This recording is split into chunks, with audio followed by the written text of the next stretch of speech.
Chris Bassitt, Nathan Eovaldi, and who the Twins should be targeting on the starting pitching market beyond Carlos Rodon, who we discussed yesterday is a great fit for the Twins. It's all coming up on today's episode of Locked On Twins. You are Locked On Twins, your daily Minnesota Twins podcast, part of the Locked On Podcast Network, your team every day.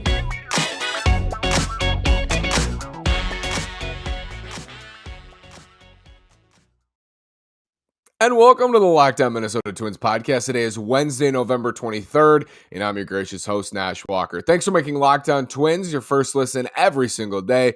We are free and available wherever you get your podcasts on the Locked On Podcast Network, where it's your team every day. Again, this is Nash Walker, 3 seasons hosting a daily podcast on the Minnesota Twins, 4 off seasons hosting a daily pod and writing about the Twins at twinsdaily.com.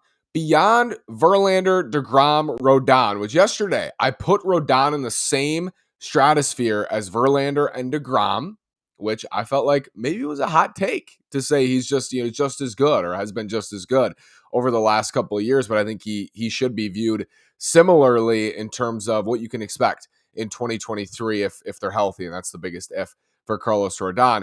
And then there's this next tier of starters. And last year, we saw Stroman, Eduardo Rodriguez, Robbie Ray, Kevin Gausman, bunch of guys, Alex Cobb, in that middle tier, but it was a middle to upper tier. Those were clear, like, number 2 starters on a playoff team with number 1 upside. Gausman, he pitched very well for the Blue Jays this year and was a borderline number 1. Eduardo Rodriguez, it didn't go well for him. He left the team for personal reasons. When he did pitch, he was up and down. And then with Marcus Stroman and Robbie Ray, up and down seasons as well. Stroman had a nice second half for the Cubs where he really kind of found it. And then Robbie Ray, we mentioned yesterday, lost a tick on his fastball. Wasn't the same guy he was when he won the Cy Young in 2021. So there are landmines out there, especially in this tier, because if you're going to go pay somebody 5 years and $100 million, you are hoping that they are the guy they were when they entered the free agent market. The difference this year from last year you had all of these breakouts who were free agents. Ray, Gausman, Stroman is who he is. He's been a very good major league pitcher for a long time. But this year, it's that middle tier is guys you really can't project to be frontline starters, or you're not going to pay them, I should say, to be frontline starters, I don't think. And that next tier to me is Nathan Eovaldi, Chris Bassitt, Jameson Taillon, Andrew Heaney, maybe Sean Manaea, but that's about it for that middle tier, which I view as clear number 3s. And we know with this Twins rotation, they should not be going after depth starters at this point. If they're going to add a starter, it needs to be somebody they view as having clear upside to be their number 1 starter, because they have depth in the rotation, theoretically, if everybody's healthy. Or even if not, if a couple guys are not, you have hopefully Louis Varland, Simeon Richardson ready to go. Josh Winder in that group as well. They should be going after either established aces like Carlos Rodon or Verlander or DeGrom, or guys they view as having an upside to be a frontline starter or an ace. And I think with Nathan Eovaldi and Chris Bassitt specifically, I want to break those two down today and their fits and whether the Twins should invest at the Becker median. Is these two guys are different, but they're probably going to get paid in the same range. And John Becker, I mentioned, has this resource, this great tool that has a median of every contract prediction, and I'm sure it's going to be very close, and I love that tool. And I used it for these two players. And I want to start with Nathan Eovaldi. We know the name, right? Coming out of Boston, very, very injury-riddled 2022 season. He barely reached the 100-inning threshold after pitching 182 plus in 2021. He's had injury problems his whole career. Multiple Tommy John surgeries. I think he's had 2 Tommy John surgeries.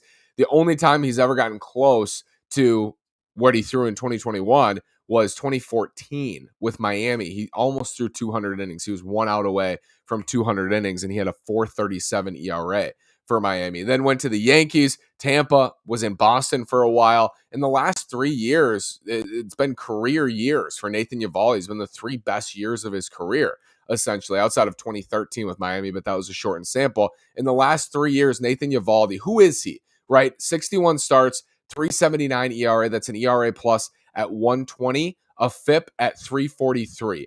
That screams to me Sonny Gray over the last 3 years. That's who Nathan Eovaldi's been. But it's not in conjunction with each other. Like the ERAs are all similar, but in 2021, Eovaldi had the best year of his career, and Boston surprisingly made it to the ALCS, and a huge reason for that was Nathan Eovaldi. He made 32 starts. His FIP was the best in the American League at 279. His walk rate was tiny, and it was the best in Major League Baseball. He finished 4th for the Cy Young Award. He finished 15th in MVP voting. He had a tremendous season for Boston in 2021. There's your upside right there. And with Eovaldi, it's easy to see because he has the velocity. So one thing we look at, right, or the first thing we look at, trying to find upside in these pitchers. Do they have the velo on the fastball? Absolutely, Eovaldi has fastball velocity. His entire career, he averages about 97 miles an hour on his four-seam fastball. He's got it. It's a lesser spin rate, and that's why he doesn't get as many whiffs on the fastball. But in 2021, it set up a tremendous curveball, a very, very good slider in 2021, and a splitter he throws as well that graded out nicely in that special season. When you throw 97 consistently, it helps you set up your off speed. It makes your off speed better if you can locate 97, preferably at the top of the zone. And that's exactly what Eovaldi did in 2021. I think Eovaldi for the Twins fits he's not a clear ace, right? He's never been viewed that way as a clear ace, but he fits that secondary mode that he has frontline starter upside because he just did it in 2021. That's a frontline starter. He was a wild card game starter, beat Garrett Cole and the Yankees in the wild card game. By definition, a game one starter, Nathan Eovaldi in 2021. A lot of injury history. There's some risk here. What would Eovaldi potentially get, and should the Twins invest in him at that number? Plus, Chris Bassitt, and comparing those cases after this word from Simply Safe. If you've thought about securing your home with home security, but you've been putting it off, you'll want to listen up. Right now, Locked On Twins listeners can order the #1 rated Simply Safe home security system for 50% off. This is their biggest offer of the year, and you won't want to miss it. In an emergency, 24/7 professional monitoring agents use Fast Protect technology exclusively from Simply Safe to capture critical evidence and verify the threat is real, so you can get priority police response. Simply Safe is whole home security with advanced sensors for every room, window, and door, HD security cameras for inside and out, smarter ways to detect motion that alert you only when a threat is real. Don't miss your chance to save big on the only security system we recommend. Get 50% off any new Simply Safe system at simplysafe.com/lockedonMLB today. That's simplysafe.com/lockedonMLB. There's no safe like Simply Safe. Nathan Eovaldi, what would he get in free agency? The Becker median for Nathan Eovaldi is 3 years. He's going to be 33 in February, Eovaldi. 3 years for $42 million. That's an average annual value of $14 million.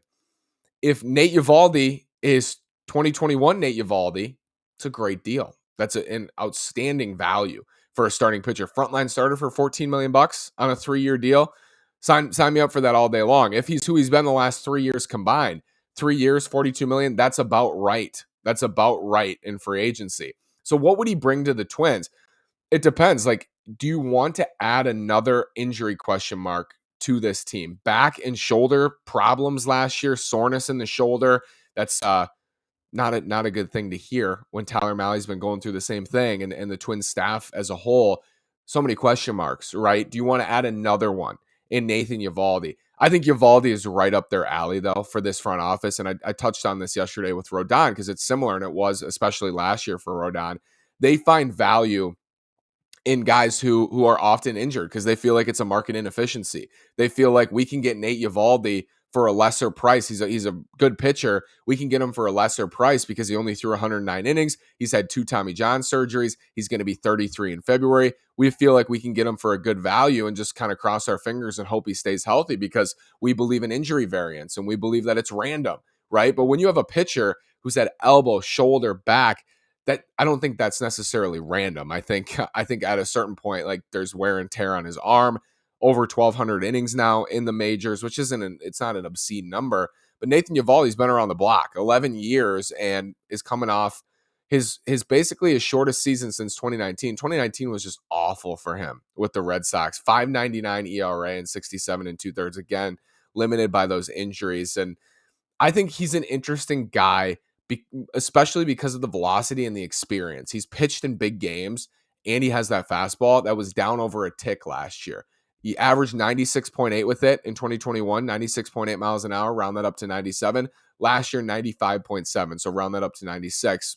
A tick, 1.1 ticks off the fastball, which, as we know, reduces the effectiveness of every other pitch, including the fastball. I think for 3 and 42, what that would allow the Twins to do is, we know he's coming off a year where he only made 20 starts. He barely pitched 100 innings. The Twins are in this sort of, I don't want to call it a luxury, but they're in a position where they could go into the season with a 6-man rotation. I made this point on other guys, and I think it's really true for Nathan Eovaldi.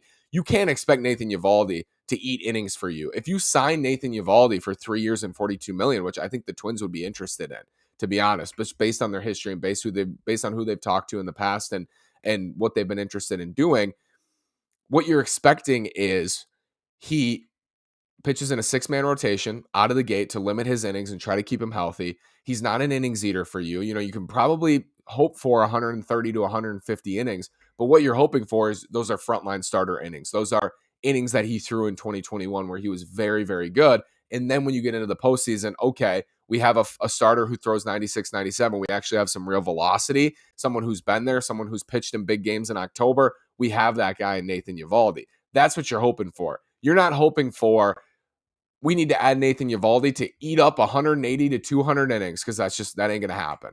It might, but you can't expect that to happen from a guy like Nathan Eovaldi, who has the injury history, who's coming off a year where they barely reached 100 innings.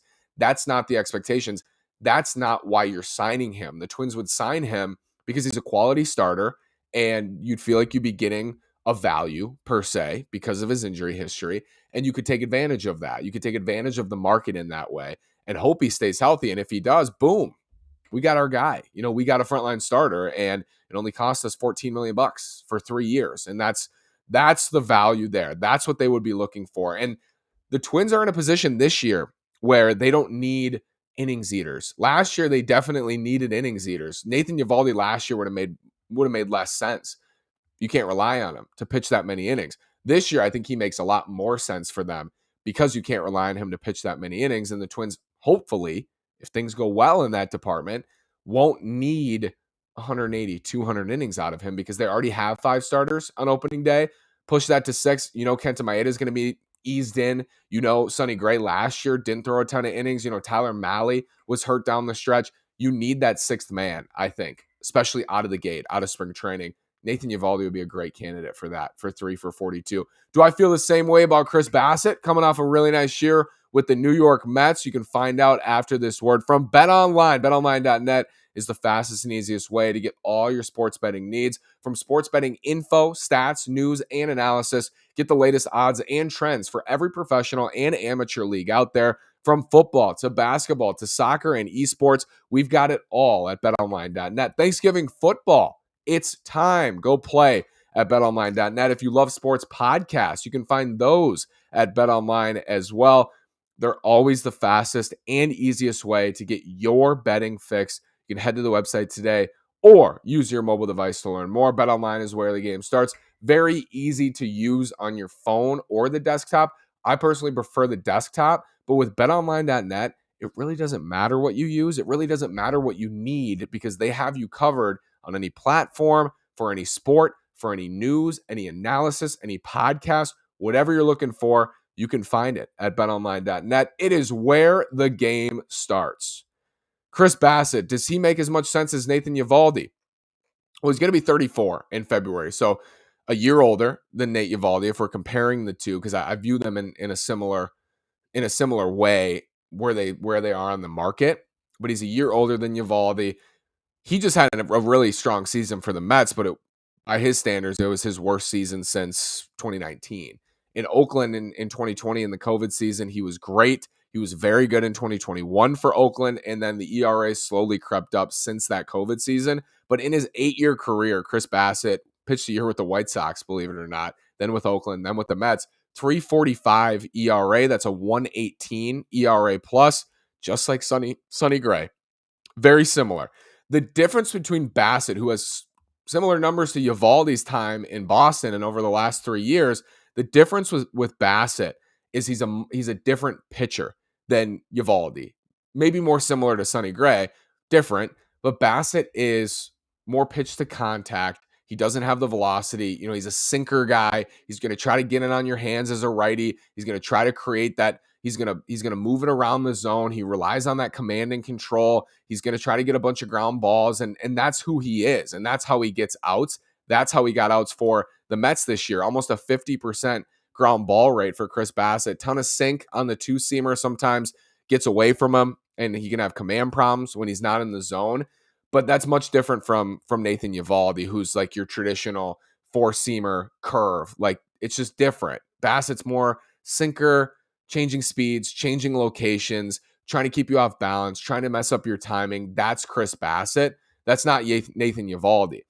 Chris Bassitt, unlike Eovaldi, is somebody who I would expect if I were to sign Chris Bassitt, and John Becker's median for Chris Bassitt is 3 years for $60 million, so $20 million a year, which I'm not saying he's not deserving of that. Over 7 wins above replacement the last 2 seasons combined, but what you'd be expecting is an innings eater. He's coming off a season where he made 30 starts. He threw over 180 innings. In the last 2 years combined, he's thrown 339 innings for Oakland and for the Mets. I would expect an innings eater if I'm signing Bassitt, and the way he pitches too is an innings eater type of pitcher where he's sinker, 91 to 93 with the sinker, ground balls in play, quick innings eater. That's who Bassitt is. Whoever signs Bassitt likely has a large hole in their rotation that needs to be filled. And for the Twins, that's just not the case. They don't have necessarily a hole. And that's why I'm saying if they're going to sign a starter, it needs to be A, somebody who's already an ace, or B, somebody who has frontline upside. And I just don't think Chris Bassitt has frontline upside. Now, he reached that upside in the COVID season.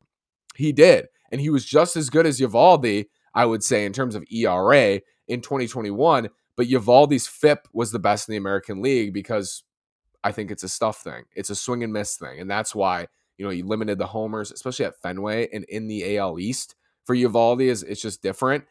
Bassitt had a really nice season in 2021, as did Eovaldi. But Eovaldi was better and more dominant. And that's what I'm looking for. I'm looking for dominant starters who can help the Twins. I'm looking for velo. I'm looking for dominance. I'm looking for somebody who you can line up in game one, and there's that fear factor in the opponent. Chris Bassitt might scare some teams in the regular season. I would argue in the playoffs, he should be your game 2 or 3 starter, which is fine. Like Sonny Gray, he's like Sonny Gray. Sonny Gray's a game 2 or 3 starter, I would say. You need a clear number one. If you sign Bassitt, it wouldn't be a bad thing for 3 years and $60 million. It would be okay. I would be very confused by it, and I think it's something this front office would never do. So I'd be shocked and confused, but it wouldn't be bad. Like, you're adding a quality starter to the mix. Since 2020, Chris Bassitt has thrown over 400 innings with a 3.13 ERA. That's 28% better than league average. FIP's at 3.52, a little bit of a difference there. But as I mentioned, ground ball pitcher, not a ton of strikeouts, not a ton of swings and misses. Can still strike guys out. Career strikeout rate at 22% in the last 3 seasons. That's even higher at 23%. But he's not the guy I'd be looking for in the free agent market or via trade. He's just, last year, I loved Chris Bassitt for the Twins. We did a show on him. I wrote about him. Thought he made a ton of sense because guess what? The Twins needed innings. They needed those 180 innings that Bassitt threw for the Mets. That would have been huge last year. This year, it's different. I would go for quality over quantity this year because the Twins have the quantity and they're lacking that quality. We'll finish with this. Zips came out with their way too early projections. Dan Szymborski, I believe that's how you say it, at Fangraphs, had a nice write-up on every division and every projection. So Zips basically runs simulations of every player. It's complicated. It's simple, but it's complicated. Turns that into a simulation for the season and then spits out a record based on individual projections on the team, players on the team. For the Twins, as currently constructed, this is without Carlos Correa. This is with Cal Farmer as the shortstop, are projected at 81 wins in the American League Central. That will be second to Cleveland at 82 wins. It's a terrible division in terms of projections, and it was last year. White Sox are at, I think, 76 in the projection. And the reason those are so low is because the schedule is more balanced. And I mean, at this point, there's no like dominant team in this division. Cleveland was very good. I expect Cleveland to be solid again next year, depending on what they do this offseason. But Zips views it as it's up for grabs again in 2023, at least at this point. It's way too early, but at least at this point. My takeaway from that is, yeah, and I said this last year too, like the Twins are not that far away from being a playoff contender. And I would argue this summer, for over 100 days that they were in first place in the Central, they were fighting for the playoffs and they had something to play for in September. And I was hoping for that, and it didn't go the way we wanted at all. I'm not saying that was, oh, I'm happy with how it went. No, like they needed to make the playoffs, win the division.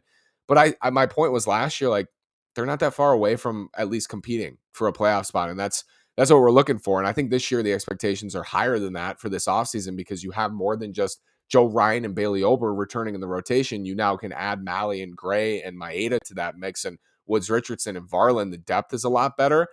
But that's my point again this year. They're already at 81 in Zip's projection system. You add Correa, maybe there's 3.5. You add Nathan Eovaldi, oh, there's maybe 2. Oh, we add a good reliever, there's 1. And all of a sudden, your projection system's at 88, 89 wins. And you're thinking, oh, now we're going to go. Like, now we got a chance. We can win this division. We can go to the playoffs in 2023. I think it's a simple but not easy task for the Twins, but I think they're in a position where, and Dan wrote about this. He said, Zips sees it how I see it, and I think a lot of Twins fans see it when they analyze this roster. Zips is acknowledging that the Twins have a deep rotation, but it lacks upside. And when I talk about Eovaldi or even Bassitt, that's adding to that upside of the group, more so for Eovaldi. If you don't quite follow where I'm going with those two, I think Eovaldi's the better fit. It's saying the same thing I think about it, which is, it's nice to think about, like, oh, I feel the same way. It's a deep rotation, but it lacks upside. It's like, oh, it's good starters. They got 5 good starters in there, but none of them are going to strike fear in the heart of an opponent. I'm not saying Eovaldi would, but he certainly would more than anybody on this rotation already because of the velo, I think, especially, and he's been dominant in the past. So it's interesting. 81 wins, as a projection, nothing to write home about to be a 500 team, but knowing what we know, that the Twins have 40 plus 50, maybe 60 million to spend in free agency. This is my point. Like, they have the resources, they have the ability, they have the roster in place to go out and make some serious additions and go out and supplement this roster and try to get back in the mix in 2023, because this front office, I think, knows that they have to do that. And from my perspective, I think they have to do that. Hopefully they do. We'll keep an eye on this all the way through. Have a great Thanksgiving. I'm so grateful for you for listening to Locked On Twins always. Thank you so much. Have a great day with your families. Hopefully the Vikings get a win, and you'll join me again on Friday for a talk on Andrew Heaney and Sean Manaea and their fits, and whether they would fill those 2 requirements I'm looking for out of a potential starting addition this offseason. Thank you for making Locked On Twins your first listen. For your next listen, check out the Locked On Sports Today podcast. The biggest stories of the day, plus instant reactions, big game recaps, and the take of the day. Available on the Odyssey app, YouTube, and wherever you get your podcasts. On the Locked On Podcast Network, where it's your team every day. Thank you so much again. Have a great day. And as always, go Twins.